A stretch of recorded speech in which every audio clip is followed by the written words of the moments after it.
Assalamualaikum warahmatullahi wabarakatuh. Perkenalkan, saya Nur Yulianti. Saya ingin menyampaikan tentang materi sadar bersikap sesuai ketentuan hukum yang berlaku, yaitu sadar hukum. Pendahuluan. Mengapa kesadaran hukum sangat penting bagi manusia yang hidup bermasyarakat?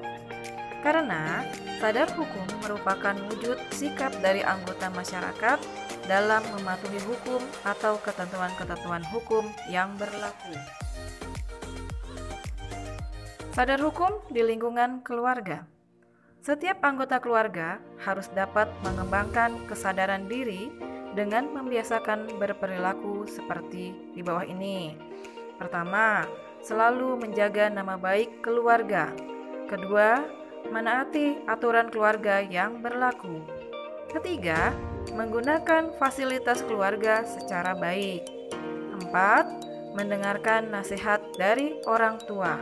Dan yang kelima adalah menghormati semua anggota keluarga.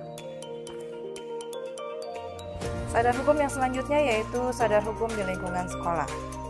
Kesadaran hukum dapat dikembangkan oleh setiap siswa sekolah dengan membiasakan diri melakukan perilaku-perilaku, diantaranya yaitu: pertama, selalu menaati peraturan yang berlaku di sekolah.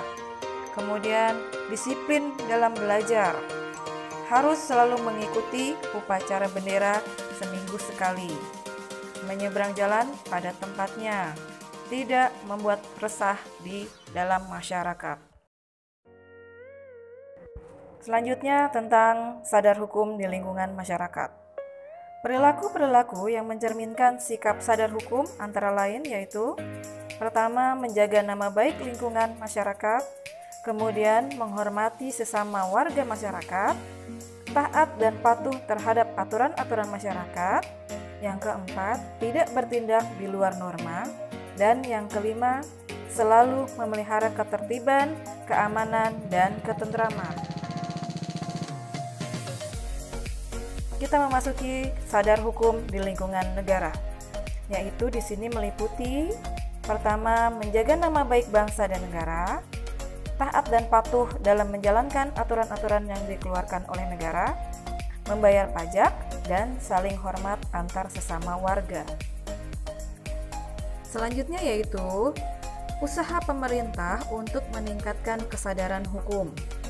Yang pertama, mengembangkan dan keputusan di seluruh lapisan masyarakat. Usaha ini dilakukan agar tercipta kesadaran dan kepatuhan hukum dalam kerangka supremasi hukum dan tegaknya negara hukum. Kemudian, menata sistem hukum nasional yang menyeluruh dan terpadu dengan mengakui dan menghormati hukum agama dan adat. Di samping itu, memperbaharui perundang-undangan warisan kolonial dan hukum yang diskriminatif, termasuk ketidakadilan gender dan ketidaksesuaian dengan tuntutan reformasi melalui program legalisasi. Selanjutnya, yaitu menghormati hukum agama dan adat. Di samping itu, memperbaharui perundang-undangan warisan kolonial dan hukum yang diskriminatif, termasuk ketidakadilan gender dan ketidaksesuaian dengan tuntutan reformasi melalui program legalisasi.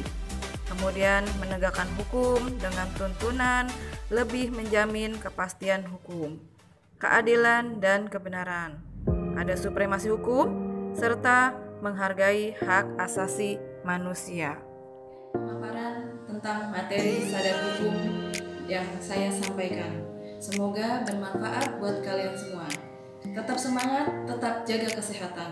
Salam.